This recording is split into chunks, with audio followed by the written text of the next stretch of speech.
Vakasuma Sankasopya Maharitim, Twantaring Serba Papagnam, Prontasmi, Tibakaram. Namaskar বন্ধুসকল মোৰ YouTube channel আস্তা সকলোকে স্বাগত জনাইছো আজি মই সিংহ ৰাশিৰ বিষয়ে জুনমাহটো কেনে যাব চমুকৈ আলোচনা কৰিম যেহেতু আপোনাৰ ৰাশিৰ অধিপতি হৈছে ৰবি হৈছে গোটেইকেইটা গ্ৰহৰ ৰজা গতিকে ৰবি যেতিয়া ৰাশিৰ অধিপতি হয় সকলো কামতে ৰজাৰ নিচিনা আপোনালোকে ভাব হৈ থাকিব পাৰে বা আপোনাৰ ভাববিলাক হৈ থাকিব বৰ্তমান আপোনাৰ ৰাশিতে বহি আছে চন্দ্ৰ আৰু আপোনাৰ ৰাশিৰ অধিপতি হৈ আছে দশম স্থানত কৰ্মস্থানত গতিকে ৰবি যদি কৰ্মস্থানত বহে এনে কিছু অকমান অশুভ যদিও আপোনাৰ ৰাশিৰ অধিপতি হিচাপে যেহেতু বুধায়িত্ব যোগ হৈ আছে ৰবি আৰু বুধ একেলগে আছে ৰবি আৰু বুধ একেলগে থকাৰ কাৰণে এই যুগৰ কাৰণে আপোনালোকৰ ৰাশিৰ অধিপতি হৈ কৰ্মস্থল বহাৰ কাৰণে আপোনালোকৰ কিন্তু অতি শুভ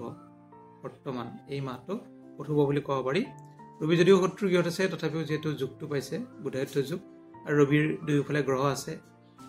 মেষ ৰাশিত বহি আছে শুক্ৰ আৰু মিথুন ৰাশিত বহি আছে বৃহস্পতি যেহেতু আপোনালোকৰ একাদশত আছে একাদশত বৃহস্পতি থাকিলে সৰ্বৰিষ্ট নাগ হয় লাখ লাখ ৰিষ্ট নাগ হয়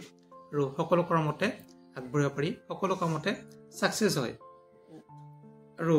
আপোনালোকৰ যদি চোৱা যায় ধনস্থানত বহি আছে কেতু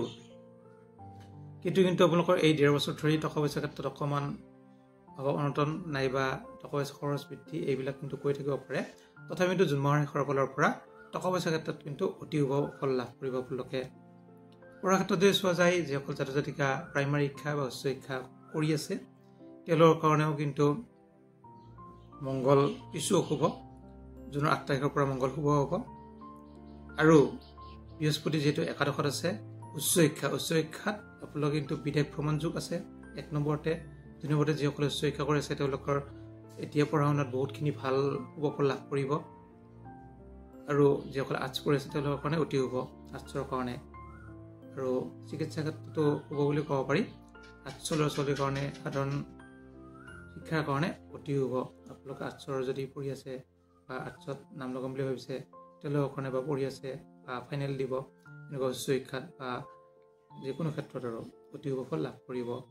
যদি আমি চাওঁ বিবাহৰ ক্ষেত্ৰত বিবাহৰ অধিপতি হৈছে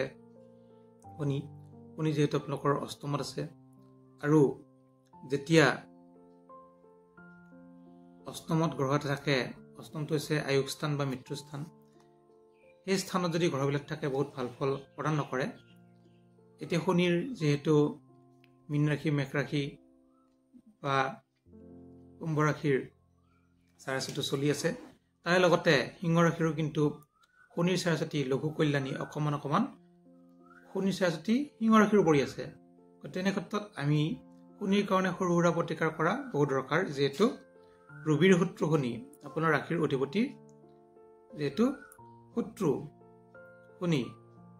গতিকে ৰবিয়ে শনি বহুত বেয়া নাপায় যিহেতু পুত্ৰ কিন্তু শনিয়ে কিন্তু ৰবিক অলপ বেয়া পায় গতিকে শত্ৰুৰ কাৰণে লঘু কল্যাণী অকমান যদিও পৰি আছে চাৰাচতি আপোনালোকে পাৰিলে শনিৰ কাৰণে শনিবাৰে তিলৰ তেলৰ চাকি নাইবা তুলসী তলত মিঠাতেলৰ চাকি এনেকৈ দিব পাৰে তেতিয়া কিন্তু ভাল ফল লাভ কৰিব শনিৰ কাৰণে শনিবাৰে তেতিয়াহ'লে আপোনালোকৰ যিখিনি বাধা বিঘিনি আছে সৰু সুৰা এইবিলাক কিন্তু কমি যাব যদিও সৰু সুৰা বাধা বিঘিনি আছে বহুত ডাঙৰ বাধা বিঘিনি নাই তথাপিও এই 2-3 বছৰ বহুত ভাল যোৱা নাই সিংহ ৰাশি যিহেতু অধিপতি ৰবি আৰু ৰবিও কিন্তু ভাল ঠাইত নাথাকাৰ কাৰণে এনেকুৱা হৈ আছে এতিয়া জেঠ মাহত বৃষ ৰাশিত বহি আছে বৃষ ৰাশি মানে ৰবিৰ শত্ৰু গৃহ শুক্ৰ শত্ৰু ৰবি শত্ৰু শুক্ৰ তথাপিও কিন্তু বুধায়িত্ব যুগটো হোৱাৰ কাৰণে আপোনালোক কিন্তু ভাল শুভ এই যুগত কিন্তু ভাল ফলে লাভ কৰে কৰ্মৰ ক্ষেত্ৰত আপোনালোকে পূব দিশত যদি কৰ্ম বিচাৰে তেতিয়াহ'লে সোনকালে কৰ্ম পোৱা যুগ আছে পূব দিশত যদি আপোনালোকে ট্ৰেন্সফাৰৰ কাৰণে এপ্লাই কৰে সোনকালে পোৱা যুগ দেখা যায় যদি আমি চাওঁ একাদশৰ বৃহস্পতি হৈছে আপোনাৰ পঞ্চমপতি অষ্টমপতি গতিকে পঞ্চমপতি হিচাপে উচ্চ শিক্ষাৰ অধিপতি হিচাপে অতি শুভ আৰু অষ্টমপতি হিচাপে বহুত শুভ নহয় 50% ভাল 50% বেয়া গতিকে বৃহস্পতি কিন্তু একাদশত থাকি আপোনাৰ আয় ইনকাম ছাকচেছ সকলো কামতে ব্যৱহাৰৰ ক্ষেত্ৰত ছাকচেছ চাকৰিৰ ক্ষেত্ৰত ছাকচেছ এইবিলাকত মানে সকলোতে ছাকচেছ লাভ কৰিব যেহেতু অধিপতি হিচাপে বুধ কৰ্মস্থানত আছে কেন্দ্ৰ আৰু একাদশত বৃহস্পতি জন্মচক্ৰতে হওক নাইবা বৰ্তমান চক্ৰতে হওক বহিলে অতি শুভ ফল প্ৰদান কৰে। সৰ্বৰিষ্ট নাশ হয় বুলি কয়। গতিকে এক্সিডেণ্ট যোগ বা কিবা যদি বেয়া যোগ আছে, কাৰোবাৰ ট্ৰিপ আপ কৰি আছে, তেতিয়া কিন্তু বৃহস্পতিয়ে ভাল ফলে প্ৰদান কৰিব, বিশেষ কিন্তু বেয়া ফল প্ৰদান নকৰে। দ্বাদশ যদি চোৱা যায়, দ্বাদশৰ আপোনালোকৰ